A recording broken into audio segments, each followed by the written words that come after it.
তো মূলত ক্যামেরাটা অন করছি আপনাদেরকে একটা জিনিস দেখানোর জন্য। দাঁড়ান আপনাদেরকে দেখাচ্ছি এই জিনিসটা। ওই গেল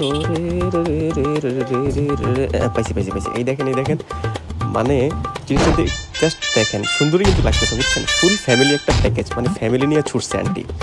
আন্টি ড্রাইভ করতেছে, দাঁড়ান আপনাদেরকে ঘুরে দেখাই। আন্টি হচ্ছে ড্রাইভ করতেছে আর আঙ্কেল হচ্ছে পেছনে কিভাবে বসে আছে জাস্ট একটু দেখেন। মানে আঙ্কেল কিন্তু খুব ভালোই চিল করতেছে, জাস্ট দেখেন। আন্টি ড্রাইভ করতেছে আর আঙ্কেলের পেছনে বাচ্চা কাচ্চা নিয়ে বসে আছে। উফ, কঠিন একটা ডিসিশন ফাইনাল। আল্লাহ যদি বাঁচায় রাখে হচ্ছে ভাই বিয়ে শাদি করবো, করে হচ্ছে বউকে এমন একটা রিক্সা কিনে দিব। আর হচ্ছে ওই রিক্সায় আমি পেছনে বসে থাকবো, উড়ার দূরে ওই রিক্সা দিয়ে ট্যুর হবে ভাই। বউ ড্রাইভ করবে আর হচ্ছে ওই রিক্সা দিয়ে উড়ার দূরে ট্যুর দেবো ভাই, কোনো সমস্যা নেই। লাগলে 3-4টা ছেলে মেয়ে আমিও কোলে নিয়ে বসে থাকবো ভাই, এতটুকু স্যাক্রিফাইস করাই যায়, কোনো সমস্যা নেই। তারপরও ডিসিশন এটাই ফাইনাল, এটাই ফিক্সড।